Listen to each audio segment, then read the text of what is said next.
excited about it. I mean, I've seen the people that he's been interviewing for this program, and he's got a lot of really interesting people, some high profile people, and it's looking like he's going to get some other really interesting people. So just looking at who all he's talking to in this documentary, I want to see it just for that, because it's going to be really interesting to hear what they have to say. And obviously the subject matter is really important. When you talk to me, we kind of talked mostly about some of the religious aspects of it, and then the effects on churches and things. But there's a lot more to everything that's going on than just religious stuff. And so I'm interested in hearing what some of these people have to say, because I think we're all in a state right now where we're just wondering what's next, and we're nervous about what's going to happen. So based on some of these people that he's got lined up and he's going to be talking to, I think it's going to be a very, very interesting program. I can't wait to see it. Oh, absolutely. And considering that this information is getting dated very quickly, and it takes so long to film and edit and put these things together, that by the time he puts it out, it could already be dated to a historical point. So that's one reason I'm wanting to put this on this show as well. So, because this information needs to be out there. And for sure. And the thing that's important, it's very important he gets it out as soon as possible, because things are changing. But either way, it needs to get out there, because one thing that I'm very afraid of this whole thing is, it looks like that they're starting to let up a little bit now that Biden's in office. They are all starting to admit we've got to open the country, we've got to let things get back to normal. And I think it's because they want there to be an economic recovery, and they want Biden to get the credit for it. I don't really care who gets credit. I just want them to open things back up. But I don't want us to ever forget what they did during this time. I don't want us to ever forget how they forced churches to shut down, how they closed businesses, they told them they were non-essential. I don't want us to ever forget how they made us wear masks, and how they pushed all this stuff with the vaccinations. We should never forget what they did. And unfortunately, they're going to very quickly start rewriting history. Very quickly, they're going to start trying to make us forget some of the dumb things that they did, and just unconstitutional things that they put on us. And so even if it does take a while to get this documentary out and it's dated, it needs to be out there so we can always remember what they did. We can never forget this, because we don't want to ever let this happen again. And if anything, the more of these type of things we can get out there so there's just documentation about the foolishness that went on. I believe 2020 and this whole COVID era that we're in, I hope, and it's my desire, that this will be a time in our history that we're ashamed of. I hope it's a time where people look back and they see the masks and be like, man, what were we thinking? When they see the panic and the panic buying and all that stuff that went on, I hope it's a time that we're all embarrassed by, because if we're embarrassed, then that tells me we learned some lessons. But I'm afraid the media and the government and big tech is going to all be working together to do some revisionist history and do everything they can to try to squelch messages like this that are out there. So we will look back historically and talk about how the government saved us, how their unconstitutional, overreaching policies save lives. In fact, they could have saved more lives if it wasn't for that pesky old Constitution getting in the way. And the vaccine saved the day. And next time we have a pandemic, and there will be a next time, we can't be having to jump this hurdle of the Constitution and worrying about people's rights. You just need to roll up your sleeve, take the vaccination, put on the mask, do whatever we tell you to do. Otherwise, more people are going to die. So these things need to get out. Somebody's got to be speaking the truth, and this information needs to get spread around. I completely agree. Now, just so for people who don't know, what is the Great Reset? Because that is a term that has been newly coined in media nowadays. It's more independent media. Let's talk about that a little bit. What is it?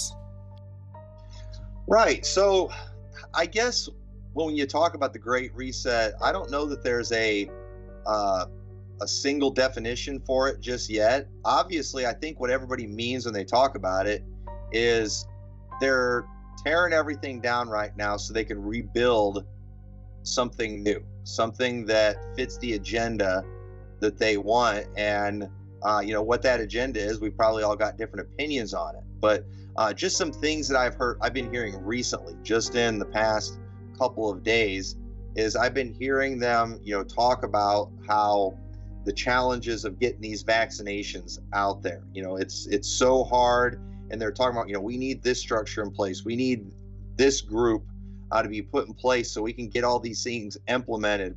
We're having trouble enforcing these things. How are we going to enforce stuff? And so, to me, what this whole thing has done is it's showing the government what they're going to be up against when the real takeover comes from. And so, in my world, it's the mark of the beast system that it's all going towards.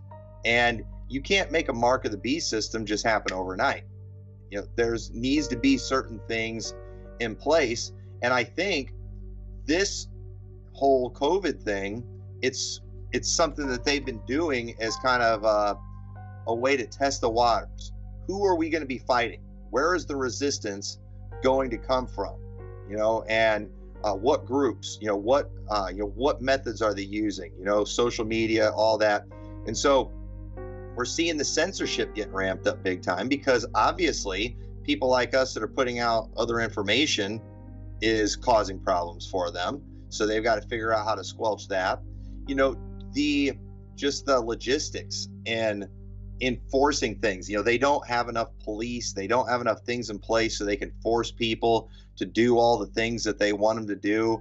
And so they're going to look at, all right, we weren't able to make everybody wear a mask. We were able to in these areas, but these other places we couldn't get them to do it. What do we need to put in this place so we can force these things? And so, when it came to giving the vaccination out, how do you vaccinate 330 million people? This is where we were struggling. These were the people that were making it difficult. What kind of system do we need to have in place so we can implement these things quickly? So I think what we're seeing is, I think this whole thing wasn't over. It was, it was a flu, it was a sickness, but it was overhyped to the max. And it was done in a way so they could basically test us to see what they're going to be up against when the real thing comes, like the mark of the beast. And so we're hearing a lot of talk about what they've been learning through all this. And I think over the next years, we're going to see a lot of policies put in place that are ultimately meant to make things easier the next time they have to push some kind of foolishness like this. Right. Now, one thing that, that I've noticed, especially working on this film is with Paul, is the differences in terminology that they use. Like right now, they are using terminology such as mandates instead of laws. Right. Now, mandate is not a law, it's a recommendation. Right. So, right. So that's the thing. I mean, you got all these states, all these governors trying to be dictators to their states, writing executive order mandates, and realistically, they're writing empty policies. Mm-hmm. I mean, even look at Biden currently today. Was it his first day in office? He mandated the 100-day mask mandate. Mm-hmm. Ain't gonna happen. Not in my face. I ain't wearing no face diaper. Mm-hmm. But I mean, they really can't implement it. And one thing I've noticed is, especially with masks, and this is just a stepping stone to vaccines and other things, but especially with masks, they know they legally cannot enforce anything like that. So they kick it down to stores and corporations, mm-hmm. and allow them to make policies. Well, here's the thing. how can you make a policy that violates the Constitution, which you as a private corporation is still bound by? And that's another thing too. You can still be labeled a private corporation, but if you're open to the public, you're considered a public amenity. You have the right to, you still have to serve those people. Well, I think when it comes down to a lot of those things, I don't know all the rules and things for corporations and stuff, but the thing is, I do think private businesses should be allowed to do what they want to do. I mean, if they don't want to serve certain people, if they don't want to bake the cake for the homo couple, I don't think they should have to do it. I think they should be allowed to discriminate. I think they should be allowed to have a dress code and things like that. The problem I have when I go into a Walmart or Menards or whatever is I know this isn't the company that wants this. I mean, what company wants to turn people away? That are coming to spend their money. They're doing it under intimidation of the government, or because they're intimidated by the news media. They're doing it to be politically correct. And if they're doing these things, if I feel like they're just doing it to protect themselves from the government, I understand, they don't want to mess with this stuff, but I wish they would at least fight it a little bit, But then if they're doing it to be politically correct, that's when I get bent out of shape, because you're basically playing along with just absolute foolishness, and I don't want to have to do that. And so when I go into businesses and they're like, we're just trying to cover our backsides, I'm nice to them and I'm respectful. But when they want to lecture me and give me a speech and tell me they're trying to keep me safe, then I just think they're idiots, and they've bought into the just news media hype.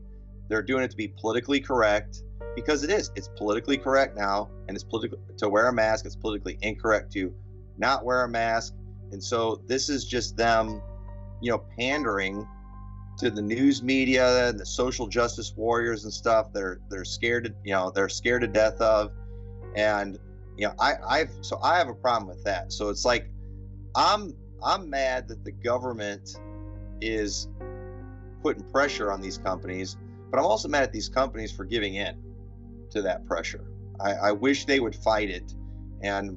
But the truth is, most people, they don't understand how laws work in this country. They don't understand the difference between an actual law and a mandate. And they just hear the news media say, the president mandated this, and then all of a sudden it's like, I have to do this. And then they look at other people like they're breaking the law. And people just need to stop being just so ignorant and just being sheep that just goes along with whatever they say, and actually look into some of these things. But the news media and the government is fine with the masses thinking that, because too, they're not interested in educating the people. They want them thinking that, so the public will put pressure on other people, and they're using things like social shaming and stuff to just intimidate people into conforming to their will. And the thing is, the longer we think that they have the right to do this stuff, the easier it's going to be for them to actually start passing laws that actually do force us to do these things. And so what people need to do, we need to educate people and tell them, listen, you don't want to go out there dressed like an idiot, do you? You don't want to go out there wearing that face diaper. You don't think it helps. You don't think it's comfortable. You don't want to do it. You don't have to do it. Don't do it. But people are scared, and they think they do have the right, and so they're not even fighting this stuff anymore. So it's like they're just going to keep doubling down. Exactly. Well, let me ask you this. Have there been any reports or studies that talk about how masks are effective or safe? Well, here's the thing about that. You can find a study that tells you whatever you want. I've heard of studies that say they don't help. And I like those ones because that fits my agenda. I've heard other studies that say they absolutely do help. At the end of the day, we all believe the story that goes along with what we already believe. None of us have done our own research. I haven't looked at the coronavirus under a microscope. I haven't studied these things. But we're all blindly following somebody. It's just some of us are honest enough, to admit it. And with me, whether masks works or don't work, to me is irrelevant. I'm not seeing the evidence that I am in any danger or that I'm endangering anybody. I'm not seeing any evidence of asymptomatic spread. And so, if I'm actually sick, then yeah, it makes sense that I would wear a mask in that situation if I want to protect other people, and I think it's responsible if you're sick to do something so you can protect other people from you, since you are walking around with all the germs. But when you're fine, when you're healthy, you shouldn't have to do foolishness like that. And to just tell people you have to do this because you might be sick is just absolutely ridiculous. They have no right to do anything like that. And I'm the type of person, I don't want to put up with that type of stuff. I want to resist, foolishness. Exactly. Like Which we should. We should always resist foolishness. Right. Well, if they're mandating masks, how long before they start mandating or making it mandatory you have to have a vaccine? I mean, and do you think it's going to come to the point to where if you don't have a vaccine, you won't be able to buy, sell, go to the store, travel, or anything at all? Yeah, well, it's for sure going to come, and the question is, and this is part of the Great Reset, and this is what we're being tested on right now. The question is, what will it take to make us do it? Right now, pretty much all they're doing is just inconveniencing us like crazy, by making us do all this foolishness. I mean, it's annoying wearing the mask. It's going to be annoying if we've got to go before we fly and do things. We got to get a COVID test. These things are going to become so annoying. A lot of people are just going to say, you know what, give me the shot.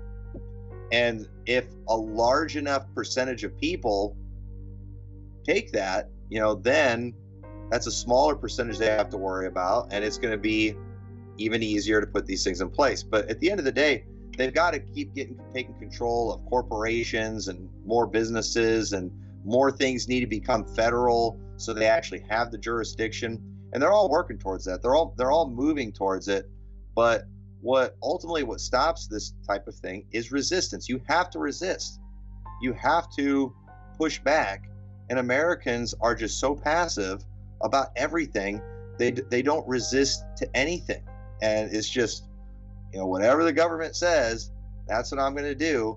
And they've got it in their head that, government, here's what people get mixed up. They see that verse in the Bible. It says, for rulers are not a terror unto good works. Okay? The Bible does say that. But you know what the Bible also says? Whoso findeth a wife findeth a good thing and obtaineth of the Lord. Now, does that mean that every wife is a good wife? Okay? There are some men out there that are married to absolute horror stories, and nobody would make the argument that what they are married to is a good thing. Okay? Yes, she has the title of wife, but she is not fulfilling the role of wife. She's not submitting to her husband. She's not doing all the things that God called her to do. Maybe she's even bossing the husband around, which is not what God called her to do. But people are like, well, it's a wife, therefore it's a good thing. Well, it's the same thing with government. God ordained the government certain authority and certain jurisdiction. When they step outside of that, that is them no longer doing what God has called them to do and ordained them to do. And just because they still call themselves the government does not mean they're not a terror to good works. That verse is not teaching that someone who is a part of government is not capable of being a terror to good works. If they are any ruler that's doing what God has ordained them to do, is going to be a blessing and is not going to be a terror to good works. They're going to be a terror to those who are evil, to the evildoers. But what we're seeing today is people, they get certain offices and then all of a sudden they declare themselves authority that God never gave them, authority that the Constitution never gave them. They start harassing people, they start persecuting people, and then you have ignorant, limp-wristed Christians out there who say, rulers aren't a terror to good works.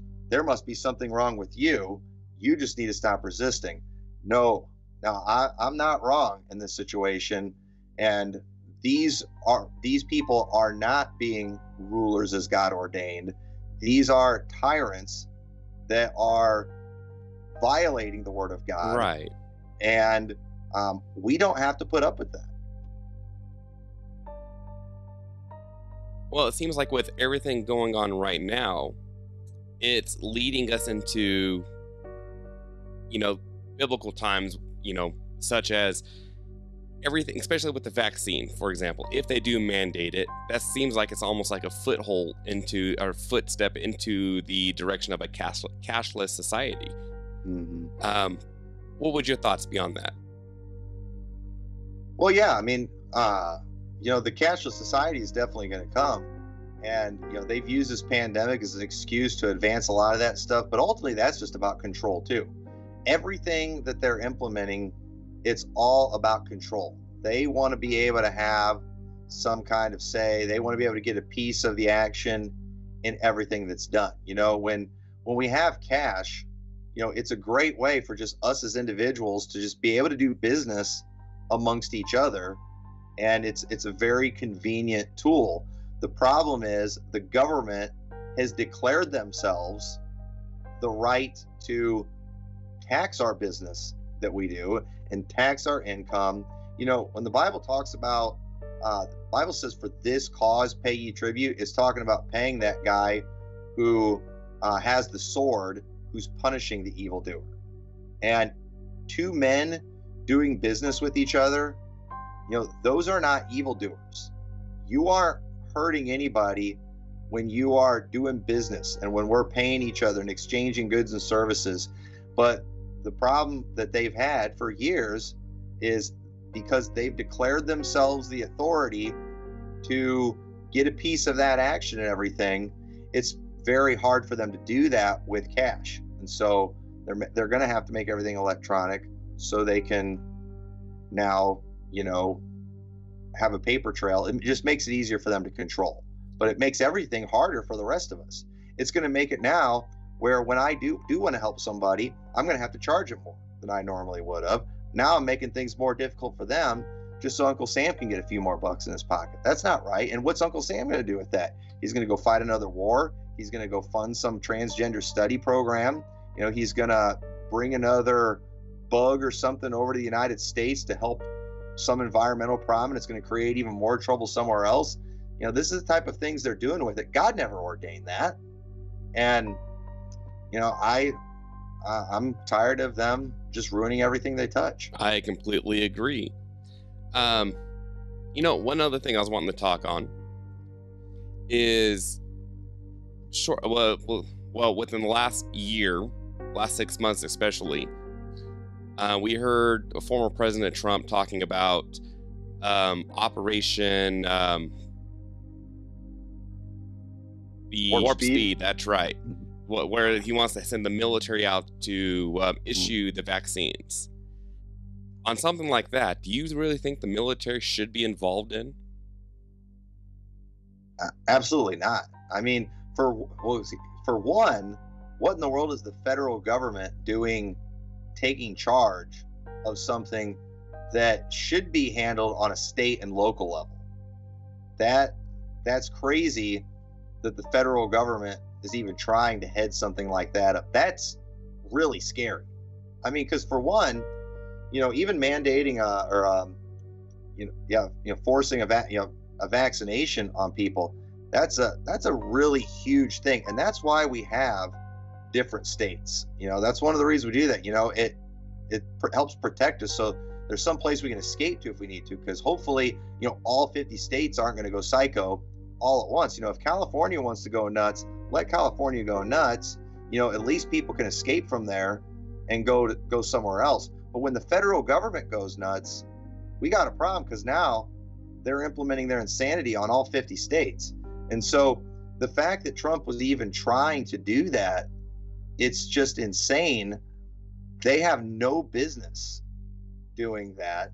And and they say, well, we're trying to help. And it's like, okay, well, you can help if the states call for that. Kind of like with the National Guard. Right. The governors are supposed to request National Guard presence and, local leaders and local sheriffs. They're the ones that are supposed to request certain things. So I guess if you want to have some of that available, he can do that, but you're still going to be spending federal funds to implement things and deal with things that should be handled on a state level.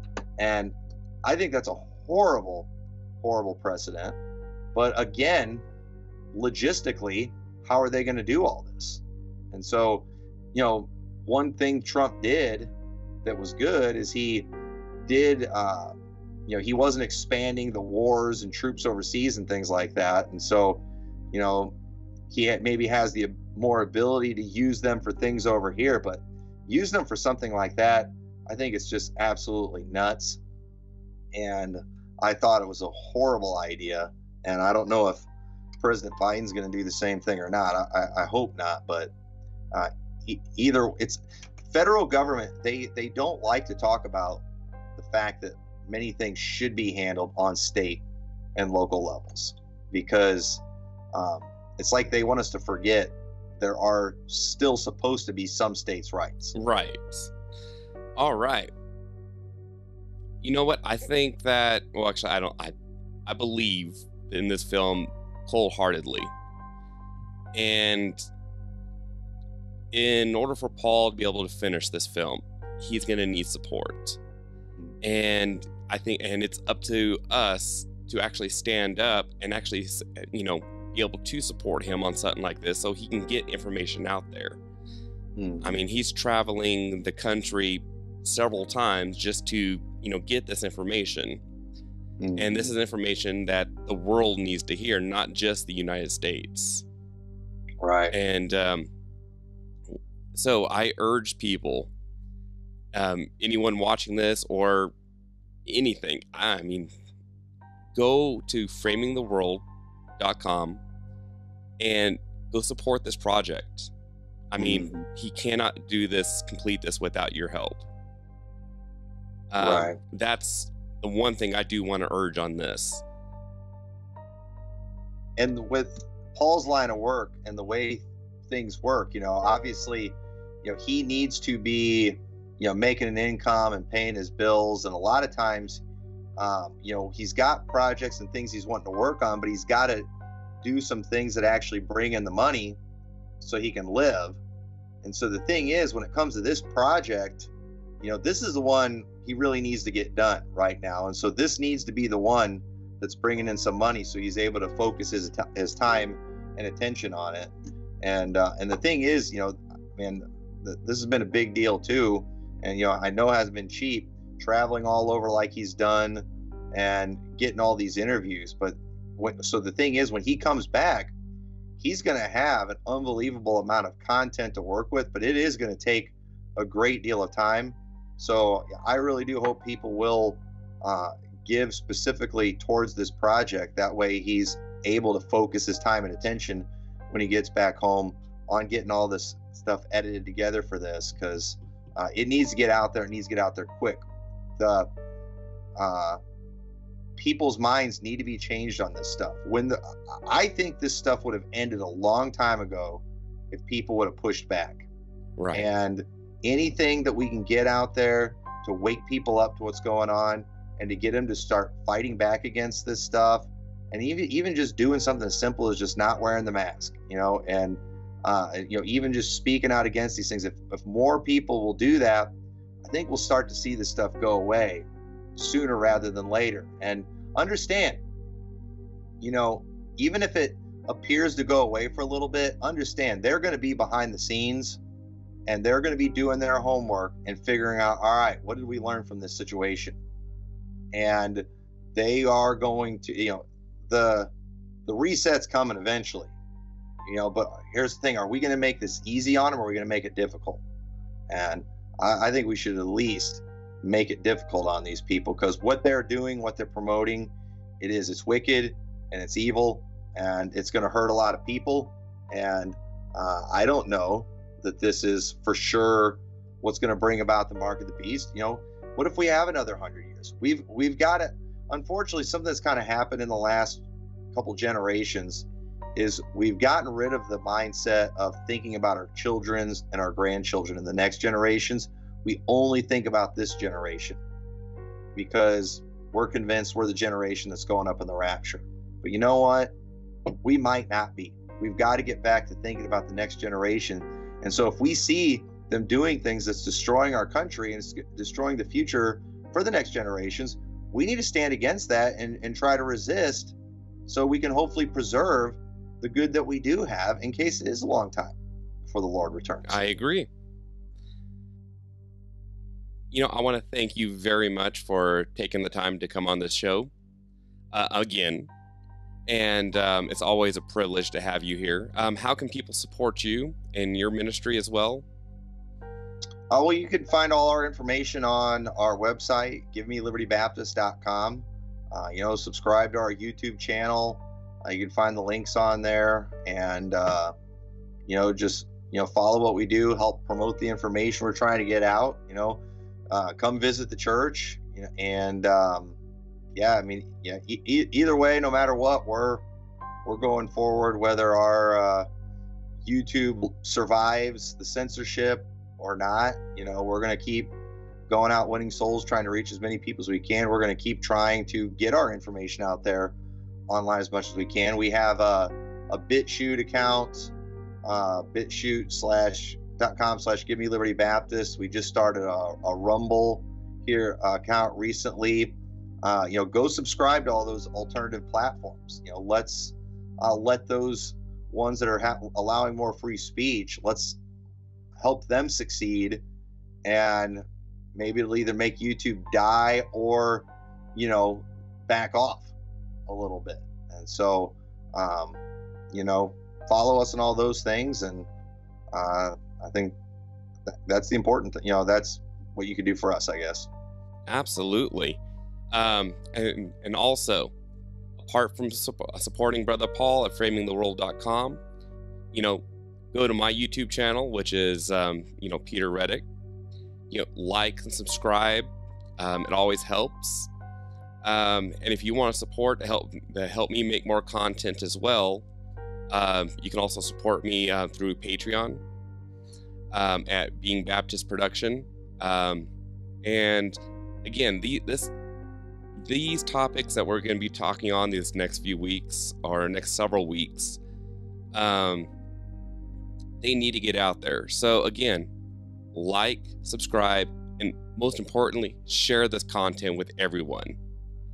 Because, people need to see this. They need to wake up. Mm-hmm. All right. Well, thank you very much for coming on the show, and you have a very good evening. And God bless. Yes, sir, you too. God bless.